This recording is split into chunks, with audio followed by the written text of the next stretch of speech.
Like and subscribe my channel and press the bell icon for latest update.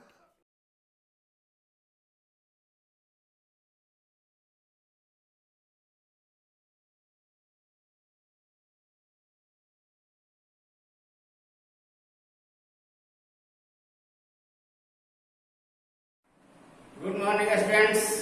संकल्प educational institute Dinara के video channel में आप सभी का स्वागत है। चलिए आज बिहार बोर्ड के 8th क्लास के स्टूडेंट्स के लिए साइंस का फर्स्ट लेसन हम शुरू करने जा रहे हैं, जिसका शीर्षक है फसल प्रबंधन, फसल उत्पादन एवं प्रबंधन। फसल उत्पादन और प्रबंधन आप ये अपने दैनिक जीवन में रोज देख रहे हैं कि हम लोग फसल उगा रहे हैं, उसका कैसे मैनेजमेंट करते हैं, कैसे फसल उगाते हैं, ये हम लोग डेली देख रहे हैं।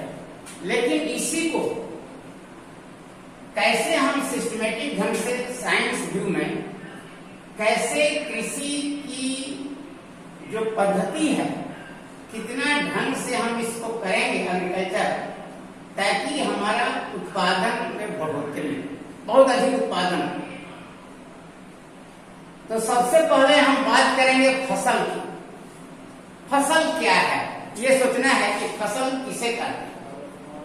फसल का मतलब है कि किसी एरिया में व्यापक पैमाने पर इन लार्ज स्केल एक ही तरह के पौधे को लगाने की, जो पौधा लगाया जाता है, यहाँ लिखा हुआ है एक ही प्रकार के पौधे को किसी स्थान पर बड़े पैमाने पर उगाया जाता है। इन लार्ज स्केल बड़े पैमाने पर एक ही प्रकार के पौधे को उगाया जाना वो फसल कहलाता है। जैसे धान का फसल, गेहूं का फसल जो हम लोग उगाते हैं, तो इन लार्ज स्केल अधिक पैमाने में एक ही प्रकार के पौधे को किसी स्थान पर जो उगाया जाता है, उसी पौधे को हम क्या कहते हैं, फसल कहा जाता है। यानी सेम वेराइटीज, एक ही प्रकार का पौधा बड़े पैमाने पर किसी स्थान पर उगाया जाता है, तो उस पौधे को हम फसल कहते हैं।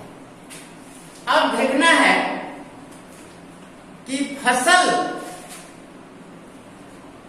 को हम किस आधार पर बांट सकते हैं, कितने प्रकार के फसल।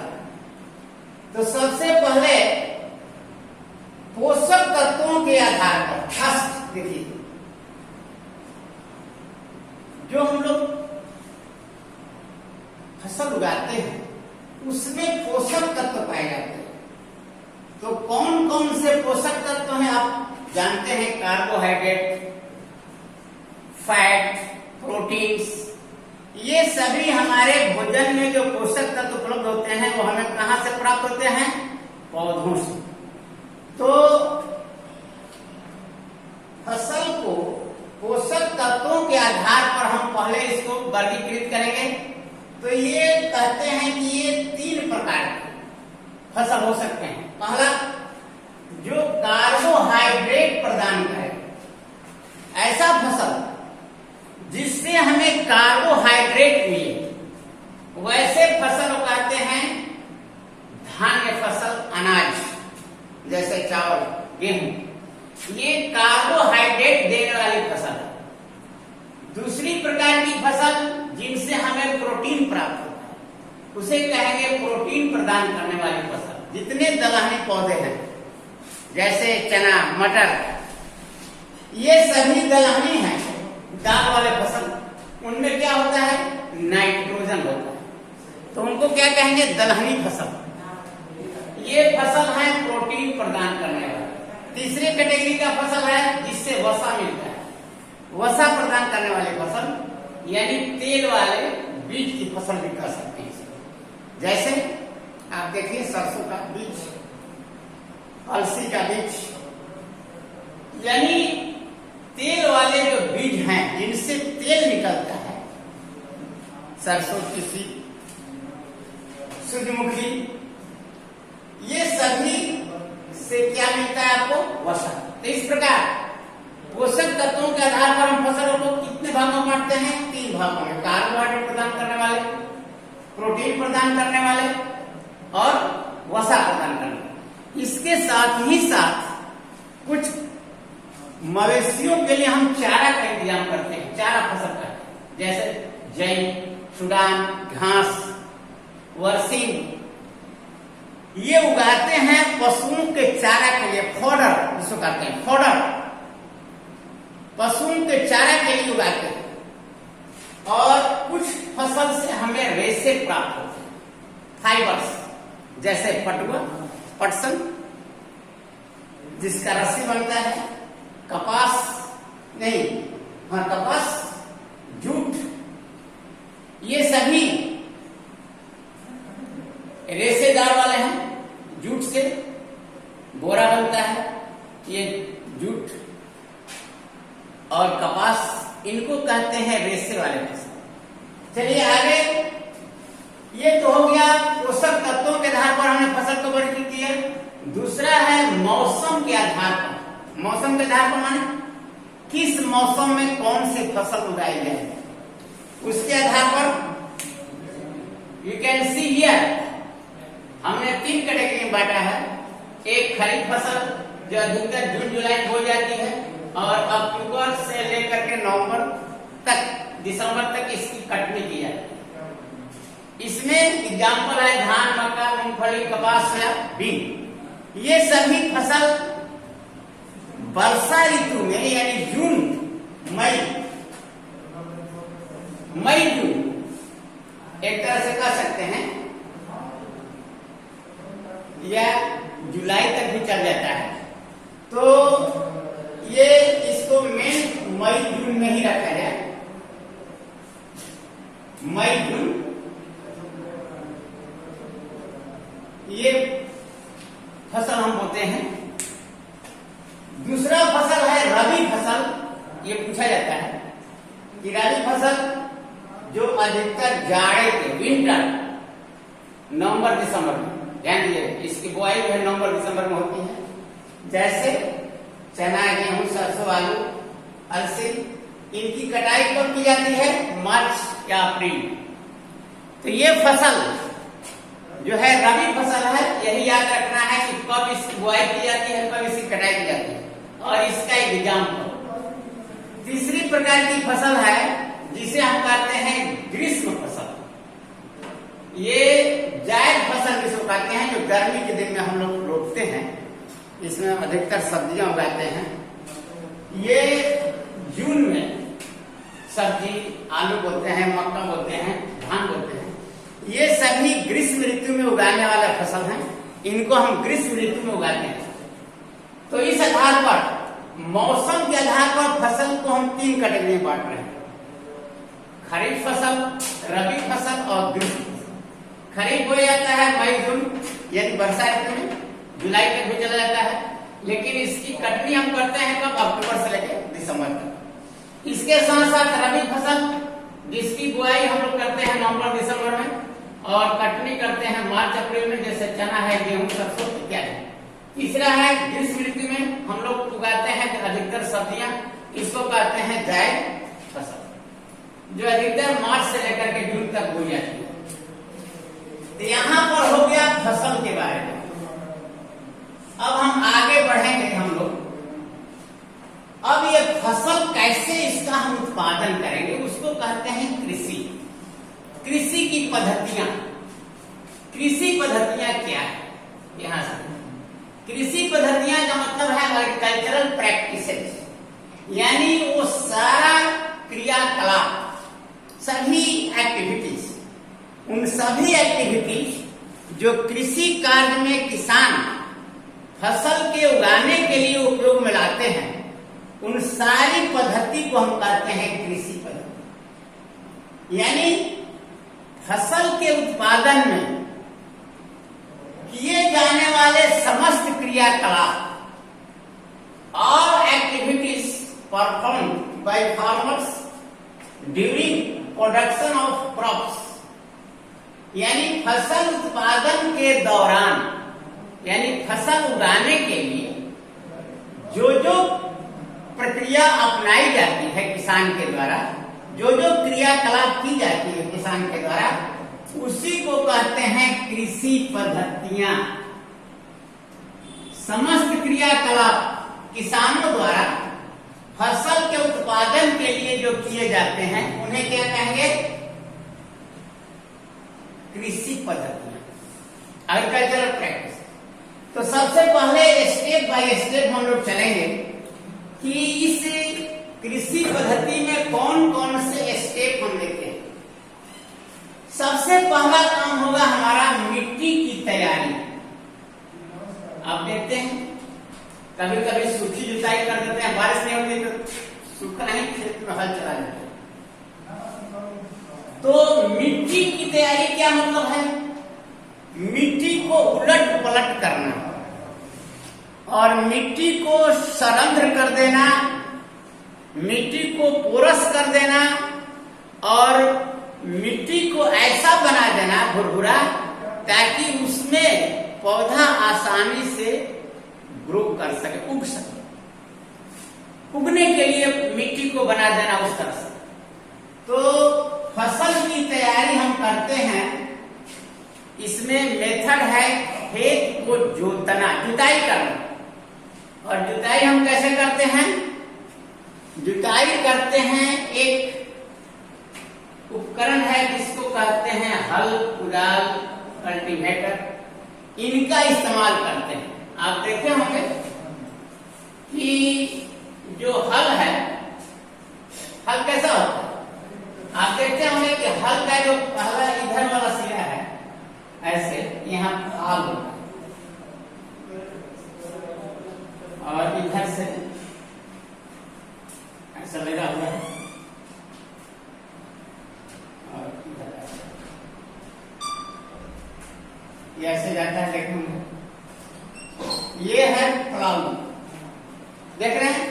यहाँ पर ये इसको हम लोग रखते हैं जहां पर ये बैल के सीधे पर रखा जाता है।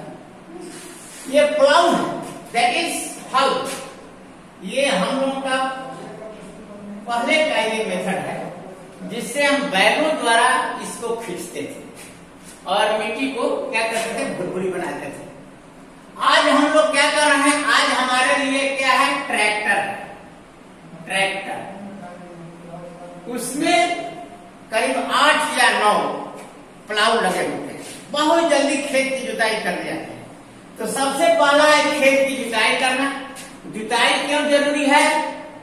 जुताई इसलिए जरूरी है कि नीचे की मिट्टी को हम उल्टेंगे, ऊपर लाएंगे, ताकि जो उपजाऊ मिट्टी है वह ऊपर आ जाए और मिट्टी सरंध्र हो जाए, पोरस हो जाए, छिद्रयुक्त हो जाए, जिसमें ऑक्सीजन रहे और साथ साथ उसके अंदर के जो जीव जंतु हैं और जो पोषक तत्व जो है या ह्यूमस जो है वो सब मिट्टी में मिल जाए। तो जब खेत की जुताई हम करते हैं तो उसमें बड़ा बड़ा ढेला जैसा हो जाता है, उबड़ खाबड़। तो क्या करते हैं उसको हम लोग एक पाटल होता है, देखा होगा तुम लोग पाटल, उससे समतल कर देते हैं। समतल करना पाटल से। तो जो भूमि में बड़े बड़े ढेला बन जाते हैं उसको समतल करने के लिए क्या करते हैं? पाटल का इस्तेमाल करते हैं। ये पाटल समतल कर देना। अब कहेगा कि ये मिट्टी की तैयारी क्यों करते हैं? मिट्टी को भुरभुरा क्यों बनाते हैं? भुरभुरा बनाने का कारण है कि नीचे की जो मिट्टी उपजाऊ है ऊपर आ जाए और वो सरंध्र हो जाएगी, छिद्रयुक्त हो जाएगी, तो उसमें एयर रहेगा ताकि जड़ों को शोषण के लिए ऑक्सीजन गैस मिल सके। इसलिए मिट्टी को हम सरंध्र कर देते हैं और उसको बिल्कुल ढीला कर देते हैं ताकि पौधे की जड़ें आसानी से उसके अंदर जा सके, पौधे की जड़ें आसानी से उसके अंदर जा सके। इसमें उपकरण जो हम इस्तेमाल करते हैं, जिसमें हल है, खुरपी है, कल्टीवेटर है और ट्रैक्टर, तो ये है उपकरण जो इस मिट्टी की तैयारी में हम इस्तेमाल करते हैं। जब मिट्टी तैयार हो जाती है तब फिर क्या करते हैं हम लोग, उसमें अब हम बीज का चुनाव करते हैं। बीज बोने के लिए बीज को छांटते हैं। याद करिएगा कि बीज छांट करके किसान पहले रख देता है, यानी खेतों में मिट्टी की तैयारी के बाद बीजों की बुआई की जाती है। यानी तो बीज क्या करेंगे, पहले उसमें हम रसायन मिला करके बीज को, ताकि इंसेक्ट से दूर कर देंगे। इंसेक्ट रोग मुक्त हो जाना चाहिए, बीज में रोग नहीं होना चाहिए। तो क्या करते हैं, इसकी पहचान है, कैसे करेंगे बीज को रोग मुक्त कैसे करेंगे बताइए। बीज को रोग मुक्त करने के लिए, रोग है कि नहीं उसमें पहचानने के लिए क्या करेंगे, पानी में कुछ बीज लेकर के डालेंगे। देखिए किसी बर्तन में रख करके, तो देखिएगा कि जिसमें कोई जीव जंतु लगा है उसमें छिद्र कर दिया है, वो हल्का हो गया, वो पानी के ऊपर आ जाएगा, और जो अच्छा बीज होगा वो नीचे जा करके ये पहचान कर लेते हैं कि बीज अच्छा है कि नहीं। आजकल लोग हाइब्रिड बीज लेते हैं, जो ब्लॉक वगैरह मिलता है, बढ़िया नस्ल का बीज हाइब्रिड कहते हैं, संकर बीज। उस बीज का हम इस्तेमाल करते हैं बोने के लिए, ताकि अच्छे नस्ल के पौधे। तो बुआई करने में ध्यान देना है कि दो मेथड है। एक जो है बीजारोपण की, बीजारोपण का जो मेथड है, एक है छिटका बुआई, जैसे हाथ में लेकर के हम खेत में ऐसे छीट लेते हैं। छिटका बुआई का क्या हानि है इससे, कि इसमें कहीं बीज ज्यादा गिर जाएगा, कहीं कम गिर जाएगा, जिससे क्या होगा, फसल को सही पोषक तत्व नहीं मिलेगा। एक ही जगह पर ज्यादा बीज गिर जाएगा तो क्या होगा, उसको पोषक तत्व नहीं मिलेगा। इसके लिए आजकल इस्तेमाल किसका किया जाता है, सीड ड्रिल। देखा होगा ट्रैक्टर में, ट्रैक्टर के पीछे जितना उसका हल है, उसके सीड ड्रिल का जो इसमें बीज को भरते हैं, वहां से एक पाइप गया रहता है। वो पाइप हर फाल पर गया रहता है, जहां जहां उसका हल है, और खेत की जुताई हो रही है, और उसके साथ बीज जो है एकदम पंक्तिबद्ध धारी से गिरता जा रहा है, लाइनिंग एकदम होती जा रही है, पंक्तिबद्ध। इसको कहते हैं सीड ड्रिल से बुआई, सीड ड्रिल द्वारा। ध्यान दीजिए, एक हो गया छिटका बुआई जो हम हाथ से करते हैं, दूसरा है सीड ड्रिल के द्वारा, जो ट्रैक्टर में पाइप के द्वारा उसमें अनाज भर जाता है, पाइप के द्वारा हर हल से वो जो है गिर रहा है। तो उसमें क्या होगा कि उचित दूरी पर सारे पौधे गिरेंगे, और हर पौधे के बीच पोषक तत्वों की आपूर्ति उस बीज को मिलती रहेगी बराबर रूप से। तो चलिए यहां पर देखते हैं कि बुआई में, बीजारोपण करने में छिटका बुआई और सीड ड्रिल बुआई। एक तीसरा मेथड है कि हम लोग नर्सरी तैयार करते हैं। नर्सरी माने पौधशाला जिसको कहते हैं। पौधशाला क्या है, जैसे बियड़ी हम लोग कहते हैं देहाती भाषा में। बिचड़ा तैयार करना, बिचड़ा तैयार करने का मतलब क्या है कि जैसे बैगन का बियड़ी, या धान पहले एक किसी एरिया में, फील्ड में पहले धान डाल देते हैं, और इससे नन्हे नन्हे पौधे निकलते हैं। इसको कहते हैं, ये जो है जिस फील्ड में उगाते हैं उसको कहते हैं पौधशाला, और इसको कहते हैं बिचड़ा। जो इसमें नन्हे नन्हे प्लांटलेट्स निकलते हैं, इसको क्या कहते हैं, बिचड़ा। यही बिचड़ा है। तो इसका एक मेथड है कि पौधशाला से बिचड़े को निकाल करके किसी तैयार किए गए फील्ड में ले जा करके पुनः रोपते हैं, इसे कहते हैं पुनः रोपना। पौधशाला से बिचड़े को निकाल कर करके किसी अन्य खेतों में पौधे को बोना या लगाना या रोपण करना क्या कहलाता है? पुनः रोपण। इसमें बहुत फायदा है। क्या फायदा है? बढ़िया बीज छांट लेते हैं, सड़ गया है उसको हटा देते हैं, बढ़िया बीज छांटते हैं, जितना दूरी पर गाड़ना है उतना दूरी पर हम उसको बुआई करते हैं। तो ये पौधशाला से निकाल करके बिचड़े को किसी दूसरे फील्ड में ले जाकर रोपण करना क्या कहलाता है? ट्रांसप्लांटेशन, पुनः रोपण। इसे कहते हैं ट्रांसप्लांटेशन। ट्रांसप्लांटेशन का मतलब यही है कि पौधशाला से बिचड़े को निकाल करके या नवोदित पौधों को निकाल करके किसी अन्य क्षेत्र में ले जा करके लगाना या रोपना, ये कहलाता है पुनः रोपण, या इसे क्या कहते हैं? That is known as transplantation. उसे क्या कहते हैं? ट्रांसप्लांटेशन। तो बुआई हो गया। बुआई के बाद अब हम लोगों को ध्यान देना है कि खाद उर्वरक का प्रयोग करना है। खाद उर्वरक का प्रयोग, ताकि आप जानते हैं कि बार बार एक ही खेत में फसल लगाने से उसकी मिट्टी की उर्वरा शक्ति खत्म हो जाती है, क्योंकि मिट्टी का अंदर का जो पोषक तत्व है पौधा क्या करता है? ले लेता है, खींच लेता है। तो उस मिट्टी को कैसे हम उपजाऊ बनाएंगे, उसकी उर्वरा शक्ति को कैसे बढ़ाएंगे, यह ध्यान देना। तो कैसे बढ़ाएंगे? एक बढ़ाने का तरीका है फसल चक्रण। बहुत बढ़िया मेथड है, पूछा है what do mean by crop rotation. Crop rotation प्रक्रिया क्या है?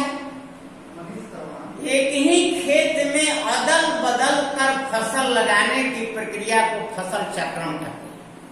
जैसे दो धान्य फसल के बीच में एक दलहनी फसल, दो धान्य फसल के बीच में एक दलहनी फसल।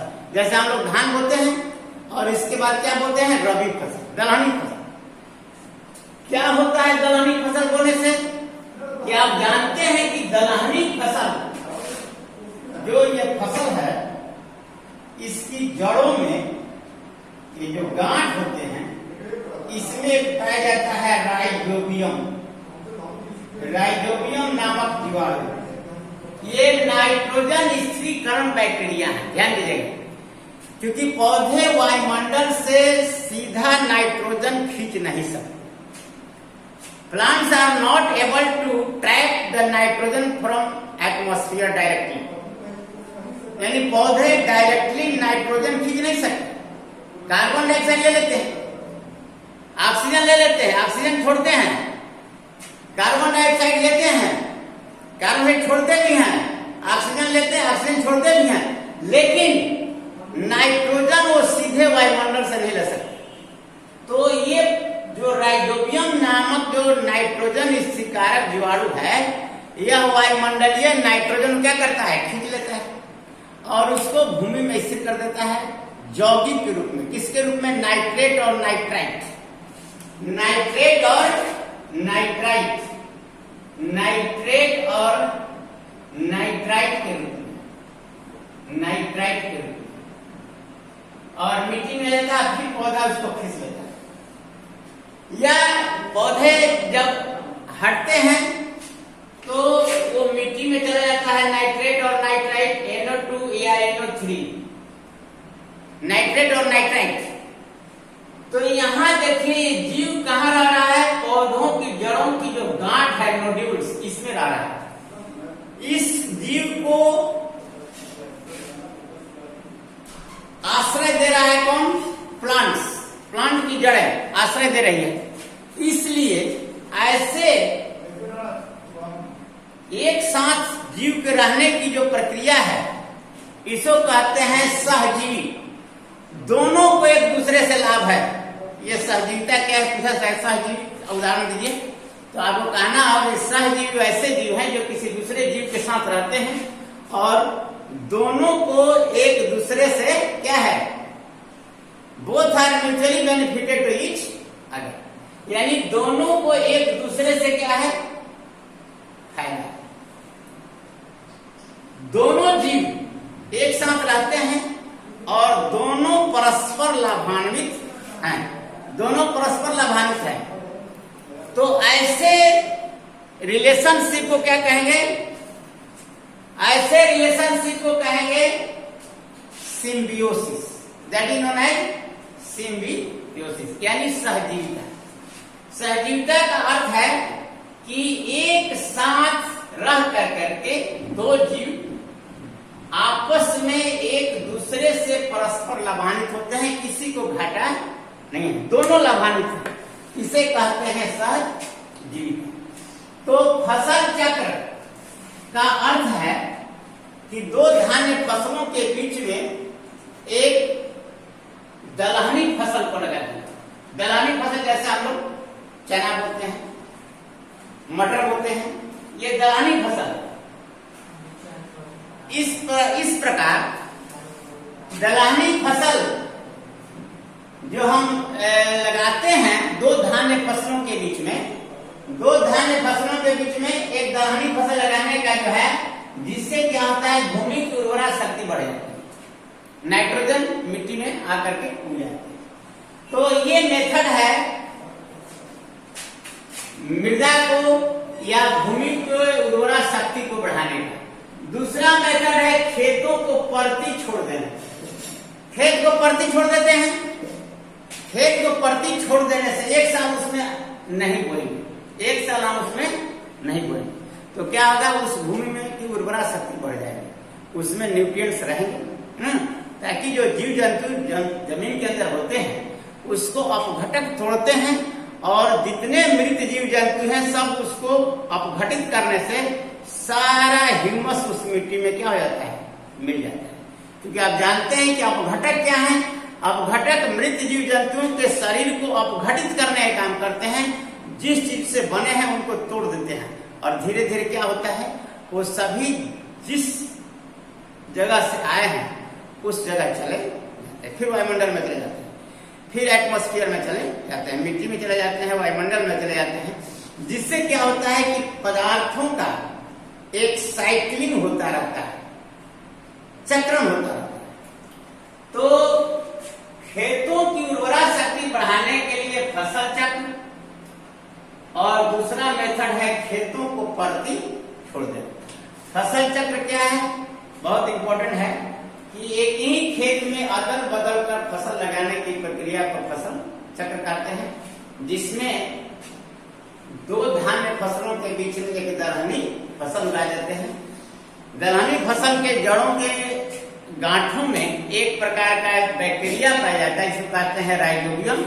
यह राइजोबियम वायुमंडलीय नाइट्रोजन को खींच करके उसे नाइट्राइट और नाइट्रेट यानी नाइट्रोजन के यौगिकों में भूमि के अंदर स्थिर कर देता है, जिससे पौधे अपने जड़ों के द्वारा अवशोषित कर लेते हैं या फिर उस मिट्टी में पोषक तत्वों की मात्रा बढ़ जाए, जिससे भूमि उर्वर हो जाती है। अब है दूसरा मेथड, इसको खाद का प्रयोग करना या उर्वरक का प्रयोग। अब जानते हैं खाद कैसे हम लोग बनाते हैं, जितना मवेशियों का अपशिष्ट पदार्थ है, मवेशियों का जो मल मूत्र है उसको गड्ढे में डाल देते हैं, मिट्टी डालते हैं, उसके बाद उसको क्या कर देते हैं, पाट देते हैं। धीरे धीरे उसमें जो सूक्ष्म जीव हैं उसको क्या करते हैं, अपघटित करने का काम, अपघटन करते हैं। अपघटित करने से क्या होगा कि वो बन जाएगा खाद, जिसको कहते हैं मैन्यूर। ये मैन्यूर बनेगा, साथ साथ जो गैसेज निकलेगी उस गैस का हम उपयोग कर देंगे किसमें, ये गैस अधिकतर प्रकाश में भी उसका इस्तेमाल होता है या जलावन के रूप में इस्तेमाल होता है। ये गैस मिल रहा है और साथ साथ हमको खाद मिलता है। इसके साथ साथ आजकल जैविक खाद का भी प्रयोग कर रहे हैं। उसमें हम वर्म्स डाल देते हैं, वर्मी कंपोस्टिंग कर देते हैं, वर्म्स डाल देते हैं। तो खाद बहुत ही हमारे लिए फ्रेंडली है, क्योंकि इससे कोई नुकसान नहीं है एटमॉस्फेयर। लेकिन जो हम उर्वरक का प्रयोग करते हैं, उर्वरक हमारे लिए, सारे जीव जंतुओं के लिए ये बहुत ही हानिकारक है, क्योंकि इसमें जो रसायन होते हैं उस रसायन का प्रभाव जीव जंतुओं पर पड़ता है। खाद पा करके जाएगा जलाशय में, जलाशय के जीव जंतु से प्रभावित होते हैं। तो अधिकतर हम लोगों को उर्वरक के जगह पर क्या उपयोग करना है, मैन्यूर का। लेकिन इसमें एक चीज है कि खाद में हर पोषक तत्व तो मौजूद नहीं है, क्योंकि ये कार्बनिक होता है। और उर्वरक में क्या है, जैसे NPK, nitrogen, phosphorus, potassium, NPK, जैसे फास्फोरस देते हैं, यूरिया देते हैं। तो यहाँ पर जो पौधों को अधिक मात्रा में जो न्यूट्रिएंट्स चाहिए, जो पोषक तत्व चाहिए, नाइट्रोजन ज्यादा चाहिए, फास्फोरस ज्यादा चाहिए, पोटेशियम ज्यादा चाहिए, उसके अनुसार हम उचित रूप से क्या देते हैं, उस खाद का प्रयोग, उर्वरक का प्रयोग करते हैं। लेकिन ये खाद जो है, इसमें हर मात्रा हर तरह से उपलब्ध नहीं है, ये कार्बनिक होता है। लेकिन पौधे की आवश्यकता के अनुसार उर्वरक में यदि उस पौधे को नाइट्रोजन की आवश्यकता है तो उस तरह का खाद प्रयोग करेंगे। फास्फोरस की आवश्यकता है, फास्फोरस वाला खाद उपयोग करेंगे। पोटेशियम की आवश्यकता है, उसको पोटेशियम वाला। तो यहाँ पर देखना है कि दोनों में क्या डिफरेंस है, खाद और उर्वरक। उर्वरक को ले जाने में तो आसान है, खाद को कहीं ले जाने में दिक्कत होती है। उर्वरक जो है अधिक मात्रा में इसको कहीं भी ले जा सकते हैं इजीली, और इसको रखने में कोई कठिनाई नहीं है। लेकिन खाद को रखने में कठिनाई होती है।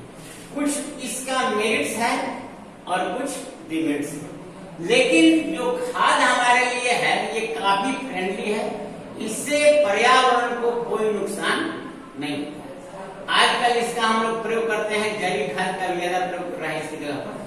तो इस आधार पर खाद जो है ये उर्वरक का हम लोग प्रयोग करते हैं पोषक तत्वों की आपूर्ति के लिए, क्योंकि मिट्टी का जो पोषक तत्व खत्म हो जाता है। तो उसमें पौधों को ग्रोथ के लिए, वृद्धि के लिए हमें ऊपर से उर्वरक का प्रयोग करना पड़ता है, खाद का प्रयोग करना पड़ता है, ताकि मिट्टी की उर्वरा शक्ति जो है बनी रहे। इस प्रकार आज के वीडियो में हम लोग यहां तक पढ़े कि इस कृषि की पद्धतियों में कौन कौन सी पद्धति है जिसके उपयोग के द्वारा ये फसल यानी कृषि का कार्य संपादित होता है, जिसमें मिट्टी की तैयारी, बुआई और खाद तथा उर्वरक का प्रयोग। इसके बाद हम लोग आगे के इसका जो सेकेंड पार्ट जो पढ़ेंगे, उसमें सेकेंड पार्ट में हम लोग पढ़ेंगे कि कैसे सिंचाई की जाएगी, इसमें फसल में खरपतवार, वीडसाइड्स का प्रयोग किया जाएगा, फसल की कटाई कैसे करेंगे, फसल का भंडारण कैसे करेंगे, ये हम लोग नेक्स्ट वीडियो में पढ़ेंगे। That's all about. थैंक्स।